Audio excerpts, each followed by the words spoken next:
കാശ്മീർ ഇന്ത്യയുടെ അവിഭാജ്യ ഘടകമാണ്. എല്ലാ കാലത്തും ഇന്ത്യ യുഎന്നിലടക്കം ലോകരാഷ്ട്രങ്ങൾക്ക് മുന്നിലും ഒക്കെ ഇത് വ്യക്തമാക്കിയിട്ടുണ്ട്. പക്ഷേ പാകിസ്ഥാൻ്റെ സൈനിക മേധാവിക്ക് ഇതൊട്ടും മനസ്സിലാകുന്നില്ല. അപ്പോൾ ഏറ്റവും ഒടുവിൽ ഓപ്പറേഷൻ സിന്ദൂറിൽ കിട്ടിയ കനത്ത തിരിച്ചടി പോലും അദ്ദേഹത്തിന് ഒരു പ്രശ്നമല്ല. അദ്ദേഹം ഇപ്പോഴും പറയുന്നു കാശ്മീരിൽ നടക്കുന്നത് വിമോചന പോരാട്ടമാണ്, ആ കാശ്മീരിനെ മോചിപ്പിക്കാൻ വേണ്ടിയിട്ടുള്ള സമരമാണ് നടക്കുന്നത്, അവർ പോരാളികളാണ് എന്നാണ്. എന്താണ് അസീം മുനീറിൻ്റെ ഏറ്റവും പുതിയ ഈ സ്റ്റേറ്റ്മെൻറ്റ് വ്യക്തമാക്കുന്നത്? ഓപ്പറേഷൻ സിന്ദൂറിൽ വലിയ തിരിച്ചടി ഉണ്ടായി. എന്നാലും നാം മറ്റൊരു കാര്യം ശ്രദ്ധിക്കണം. ഈ അസീം മുനീറുമായി ബന്ധപ്പെട്ട അദ്ദേഹത്തിൻ്റെ പ്രസ്താവനകൾ അങ്ങനെ വെറുതെ കാണാൻ കഴിയില്ല. ഈ പെഹൽഗാമിന് മുൻപ് ഇന്ത്യയിൽ ഏറ്റവും അധികം ചർച്ച ചെയ്യപ്പെട്ടത് ഈ അസീം മുനീറിൻ്റെ ഒരു പ്രസ്താവനയായിരുന്നല്ലോ. അദ്ദേഹം ഹിന്ദുക്കൾക്കെതിരെയും ഇന്ത്യക്കെതിരെയും ഒരു യോഗത്തിൽ പരാമർശം നടത്തുകയും അതിന് പിന്നാലെയായിരുന്നു ഈ പെഹൽഗാം ആക്രമണം. അപ്പോൾ നാം അന്ന് അദ്ദേഹത്തിൻ്റെ പ്രസ്താവനയുമായി ബന്ധപ്പെട്ട് എന്ത് ചർച്ച നടത്തിയോ അതായിരുന്നു പിന്നീട് മതവുമായി ബന്ധപ്പെട്ട് പെഹൽഗാമിൽ കണ്ടത്. മതം ചോദിച്ച് കൊലപ്പെടുത്തുന്നത് കണ്ടു. അതുകൊണ്ട് തന്നെയാണ് അദ്ദേഹത്തിൻ്റെ ഈ പ്രസ്താവനയും വലിയ ഗൗരവത്തോടു കൂടി തന്നെ എടുക്കേണ്ട ഒരു സാഹചര്യമുണ്ട്. ആദ്യം ഇദ്ദേഹത്തിൻ്റെ പ്രസ്താവന വന്നപ്പോൾ എല്ലാവരും ഒരു തമാശ രൂപേണ എടുത്തു. അദ്ദേഹത്തിന് അങ്ങനെ ഇന്ത്യ ആണവ ശക്തിയാണ്, അതോടൊപ്പം തന്നെ ഇന്ത്യ കരുത്തുള്ളതാണെന്ന്. പക്ഷേ ഇന്ത്യക്ക് വലിയ തിരിച്ചടി കിട്ടിയിട്ടുണ്ടായിരുന്നു. അതെങ്ങനെയാണ്? നമ്മുടെ 26 സാധാരണക്കാരെ ഇങ്ങോട്ട് കയറി കൊല്ലുമ്പോൾ അത് നമുക്കൊരു വലിയ തിരിച്ചടി തന്നെയാണ്. അതിന് പകരമായി എന്താണ് നൽകാനുള്ളത് അത് പാകിസ്ഥാൻ നൽകിയിട്ടുണ്ട്. എന്തായാലും ഇപ്പോൾ അസീം മുനീർ കുറച്ചു നാളുകളായി ഈ ഇന്ത്യയുടെ പാകിസ്ഥാൻ സംഘർഷത്തിന് പിന്നാലെ അദ്ദേഹം കുറച്ചുനാൾ മൗനത്തിലായിരുന്നു. മൗനത്തിന് ശേഷം അദ്ദേഹം അമേരിക്ക സന്ദർശിക്കുകയാണ്. അമേരിക്ക സന്ദർശിച്ചതിന് ശേഷമാണ് അദ്ദേഹത്തിൻ്റെ അമേരിക്കൻ സന്ദർശനം കഴിഞ്ഞ് അദ്ദേഹം പാകിസ്ഥാനിലേക്ക് മടങ്ങി വരുന്നു. അതിന് പിന്നാലെ തന്നെ ബിലാവൽ ഭൂട്ടോ അദ്ദേഹത്തിൻ്റെ പ്രസ്താവനയാണ് ആദ്യം ഉണ്ടാകുന്നത്. അദ്ദേഹം പറയുകയാണ്, ആ രാഷ്ട്രീയക്കാരൻ പറയുകയാണ്, ഇന്ത്യ ജലം നൽകിയില്ലെങ്കിൽ, വെള്ളം നൽകിയില്ലെങ്കിൽ വീണ്ടും ഒരു യുദ്ധം ഉണ്ടാകും. ആ യുദ്ധം ഉണ്ടാകാനുള്ള കാരണം ഈ വെള്ളം നൽകാത്തതാണ്. അതോടൊപ്പം തന്നെ 6 നദികൾ, ഇന്ത്യയിലെ പ്രധാനപ്പെട്ട 6 നദികൾ തങ്ങൾ പിടിച്ചെടുക്കുമെന്നാണ് അദ്ദേഹം പറയുന്നത്.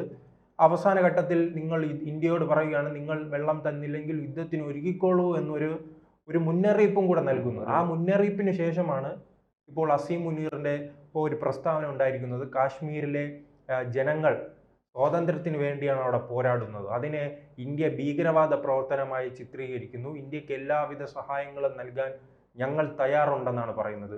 അതോടൊപ്പം നാം മറ്റൊരു കാര്യം കൂട്ടിച്ചേർക്കേണ്ടതുണ്ട്.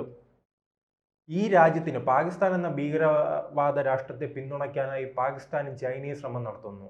അതിൻ്റെ ഒരു ഉദാഹരണമായിരുന്നു നാം ചൈനയിൽ കണ്ടത്, ഒരു ഉച്ചകോടിയുമായി ബന്ധപ്പെട്ടല്ലേ, ഷാങ്ഹായ് കോഓപ്പറേഷൻ സമ്മിറ്റ്, അത് ഈ അസീം മുനീർ എന്താണോ പറയുന്നത് അത് തന്നെയാണ് അവിടെ സംഭവിച്ചത്. ചൈനയും പറഞ്ഞത് അതെ. ബലൂചിസ്ഥാനിലെ ഈ പ്രശ്നം, ട്രെയിൻ റാഞ്ചി കൊണ്ടുപോയത്, ബലൂചിസ്ഥാനിലെ പ്രശ്നം ഭീകരവാദ ആക്രമണവും, കാശ്മീരിലേക്ക് വരുമ്പോൾ വിമോചന സമരവും. അതെ, അല്ല, ചൈനയുമായി ബന്ധപ്പെട്ട് അവർക്ക് മൗനമായിരുന്നു. അതായിരുന്നു പാകിസ്ഥാന്റെ നിലപാട്. ബലൂചിസ്ഥാനിലാണ് യഥാർത്ഥ പോരാട്ടം നടക്കുന്നത്. വർഷങ്ങളായി തന്നെ അവിടുത്തെ ജനങ്ങളെ അവിടുത്തെ റിസോഴ്സസിന് വേണ്ടി മാത്രം ഉപയോഗിക്കുക, അവിടുത്തെ ജനങ്ങളെ അടിമകളാക്കി വച്ചിരിക്കുക. അത് തിരിച്ചറിഞ്ഞ ജനം നിരന്തരം സംഘടിക്കുകയും പാകിസ്ഥാൻ പട്ടാളത്തിന് നേരെ ആക്രമണം നടത്തുമ്പോൾ അതാണ് യഥാർത്ഥ സ്വാതന്ത്ര്യ പോരാട്ടം. അല്ലാതെ ഈ മതം ചോദിച്ച് കൊല്ലുന്നത് എന്ത് സ്വാതന്ത്ര്യ പോരാട്ടമാണ്? അത് എന്തായാലും അസീം മുനീർ വ്യക്തമാക്കണം. അതോടൊപ്പം തന്നെ ഇവർക്ക് പൂർണ്ണ പിന്തുണ നൽകാൻ അമേരിക്കയും തയ്യാറാകുന്നുണ്ടല്ലോ. അമേരിക്ക കുറച്ച് നാളുകളായി തന്നെ ഇന്ത്യയെ ലക്ഷ്യമിട്ട് നീങ്ങുന്നുണ്ട്. അത് ഇന്ത്യയുടെ വളർച്ച കണ്ടിട്ടാണോ എന്ന് നാം സംശയിക്കേണ്ടിയിരിക്കുന്നു. പ്രത്യേകിച്ച് നമുക്കറിയാം ചൈന വലിയൊരു സാമ്പത്തിക കുതിപ്പിലാണ്. അത് അമേരിക്കയെ ചെറുതൊന്നുമല്ല അമേരിക്കയ്ക്ക് നൽകുന്ന അലോസരം. അമേരിക്ക ഏത് രാജ്യം വളരുമോ അവരെ ലക്ഷ്യമിടുക. പണ്ട് റഷ്യ ആയിരുന്നു. റഷ്യ കഴിഞ്ഞിട്ട് റഷ്യ ഒരു പതനമുണ്ടായപ്പോൾ, സോവിയറ്റ് യൂണിയന്റെ പതനമുണ്ടായപ്പോൾ നേരെ ചൈനയെ ശത്രുവായി പ്രഖ്യാപിക്കുകയാണ്.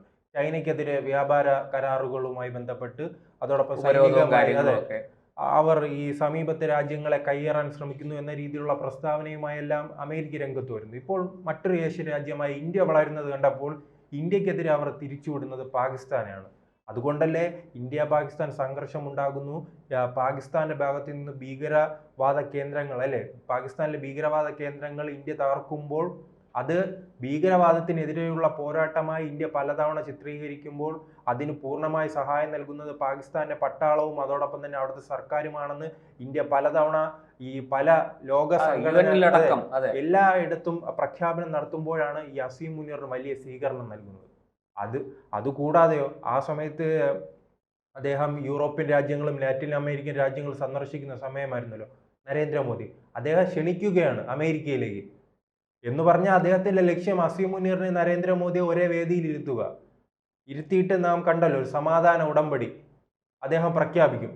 എൻ്റെ കഴിവ് കൊണ്ട് ഞാൻ അസീം മുനീറിനെയും നരേന്ദ്രമോദിയും ഒരേ വേദിയിൽ എത്തിച്ചിട്ടുണ്ട്, ഞാൻ സമാധാനത്തിന്റെ ദൂതനായി വീണ്ടും അവതരിക്കാനുള്ളൊരു ശ്രമമായിരുന്നു അന്ന് നടത്തിയത്. പക്ഷെ നരേന്ദ്രമോദി അത് നിരസിക്കുകയാണ് ചെയ്തത്.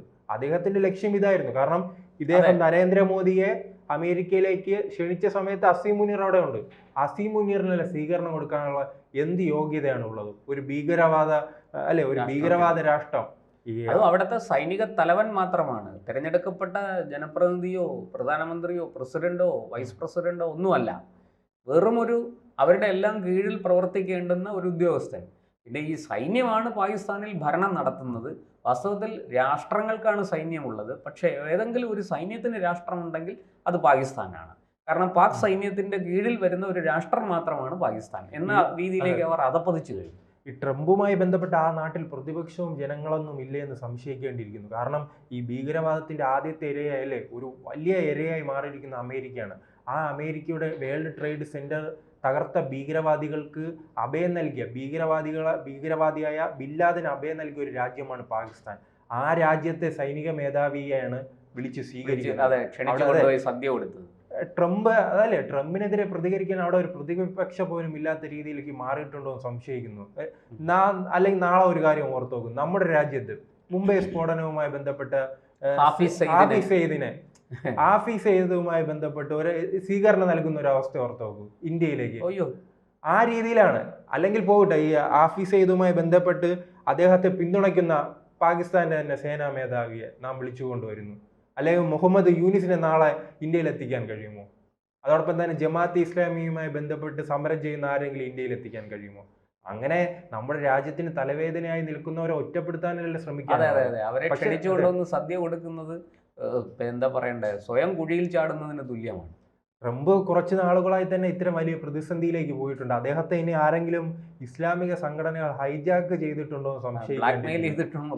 ആ രീതിയിലാണ് അദ്ദേഹത്തിന്റെ രണ്ടാമത്തെ സർക്കാർ മുന്നോട്ട് പോകുന്നത്. അദ്ദേഹം ഇസ്രയേലിനെ മറക്കുന്നു, അല്ലെ, ബ്രിട്ടനെ മറക്കുന്നു, ഇന്ത്യയുടെ പാരമ്പര്യം മറക്കുന്നു, ഈ 2001 നടത്തിയ ഭീകരാക്രമണത്തെ മറക്കുന്നു. പക്ഷെ അതെല്ലാം എന്തായാലും ആ ജനങ്ങൾ ഒരു കാലത്ത് തിരിച്ചറിയും, വലിയ പ്രക്ഷോഭവുമായി ചിലപ്പോൾ മുന്നോട്ട് വരും. നാം പണ്ട് കണ്ടിട്ടുള്ളതാണ് ഈ വാൾ സ്ട്രീറ്റ്, അല്ലെ, സാമ്പത്തികമായി വലിയ രീതിയിൽ തകർച്ച ഉണ്ടാകുമ്പോൾ അവിടുത്തെ ജനങ്ങൾ സംഘടിച്ച് തെരുവിൽ ഇറങ്ങുന്ന കാഴ്ച നാം കണ്ടിരുന്നു. ചിലപ്പോൾ ഇനി ഇറങ്ങാൻ പോകുന്ന ഭീകരവാദവുമായി ബന്ധപ്പെട്ടായിരിക്കും, സാമ്പത്തികവുമായി ബന്ധപ്പെട്ടല്ല, ഭീകരവാദവുമായി ബന്ധപ്പെട്ടായിരിക്കും. ഇപ്പോൾ തന്നെ നമുക്ക് അവിടെ അറിയാലോ, ഗാസയുമായി ബന്ധപ്പെട്ടും കുടിയേറ്റവുമായി ബന്ധപ്പെട്ട് ആ രാജ്യത്തെ വലിഞ്ഞു മുറുകുകയാണ് അവിടുത്തെ ഈ കുടിയേറ്റക്കാരും അതോടൊപ്പം തന്നെ ജിഹാദി സംഘടനകളും. അത്തരം സംഘടനകളെ ഇദ്ദേഹത്തിന് നിലയ്ക്ക് നിർത്താൻ കഴിഞ്ഞില്ലെങ്കിൽ കൂടുതൽ പ്രക്ഷോഭം ഉണ്ടാകും. പക്ഷെ അസീം മുനീർ എന്തായാലും മനസ്സിലാക്കാനുള്ളത്, അദ്ദേഹത്തിന്റെ ഈ വീമ്പ് പറച്ചിൽ മറ്റൊരു കാര്യം നാം സംശയിക്കേണ്ടിയിരിക്കുന്നു. ഇപ്പോൾ ഗാസയും ഇറാഖും എല്ലാം ഉണ്ടല്ലോ, ഇത്തരം പരിപാടികൾ, ഇത്തരം വെല്ലുവിളികളുമായി മുന്നോട്ടിറങ്ങുക, സംഘർഷം ഉണ്ടാകുമ്പോൾ ഇരവാദം ഉന്നയിക്കുക, ഞങ്ങളുടേതാ സ്ത്രീകളെ കൊലപ്പെടുത്തുന്നു, കുട്ടികളെ കൊലപ്പെടുത്തുന്നു, ഞങ്ങളുടെ വിദ്യാഭ്യാസ കേന്ദ്രങ്ങൾ ആശുപത്രികളും തകർക്കുന്നു എന്ന രീതിയിലുള്ള ഇരവാദം മുഴക്കാനുള്ള ഒരു തന്ത്രമാണോ ഇതെന്ന് നാം സംശയിക്കേണ്ടിയിരിക്കുന്നു. അതോടൊപ്പം തന്നെ ബിലാവൽ ഭൂട്ടോ, അങ്ങനെ കുറച്ചു പേരുണ്ട്, അഫ്രീദി, പിന്നീട് കൃത്യമായ രാഷ്ട്രീയ ലക്ഷ്യങ്ങളുണ്ട്. അതാണ് അതിനൊരു കാരണം. പക്ഷെ ഇദ്ദേഹത്തിന്റെ, ഞാൻ വീണ്ടും പറയുകയാണ്, ഈ പ്രസ്താവന വളരെ ജാഗ്രതയോട് തന്നെ നമ്മുടെ സർക്കാരുകളും സൈന്യവും കൃത്യമായി തന്നെ വിലയിരുത്തണം. അതുമായി ബന്ധപ്പെട്ട ജാഗ്രത പുലർത്തണം. അദ്ദേഹം വീണ്ടും ജമ്മു കാശ്മീർ ലക്ഷ്യമിടുകയാണോ എന്ന് നാം സംശയിക്കേണ്ടിയിരിക്കുന്നു. ജമ്മു കാശ്മീരിൽ വലിയ രീതിയിൽ ടൂറിസം വളർന്നതിന് പിന്നാലെയാണ് അസീം മുനീറും പാകിസ്ഥാനും വലിയ രീതിയിലുള്ള ചൊറിച്ചിൽ ഉണ്ടാകുകയും ഇത്തരം ഒരു ഭീകരാക്രമണം അവിടെ ഉണ്ടാകുകയും ചെയ്തത്. ഇപ്പോൾ കൂടുതൽ സുരക്ഷ വർദ്ധിപ്പിച്ചിട്ടുണ്ട്. എന്നിട്ടും അദ്ദേഹം ഇത് പറയുകയാണെങ്കിൽ അടുത്ത എന്താണ് ലക്ഷ്യമെന്ന് നാം സംശയിക്കേണ്ടിയിരിക്കുന്നു. അമർനാഥ് തീർത്ഥാടനം അടക്കമുള്ള ഒരു സമയം കൂടി വരികയാണ്. ആ സമയത്താണ് അദ്ദേഹത്തിന് ആരംഭിച്ചു കഴിഞ്ഞിരിക്കുന്നു. ആ സമയത്താണ് എന്തായാലും അസീം മുനീറിന്റെ ഒരു പ്രസ്താവന ഉണ്ടായിരിക്കുന്നത്.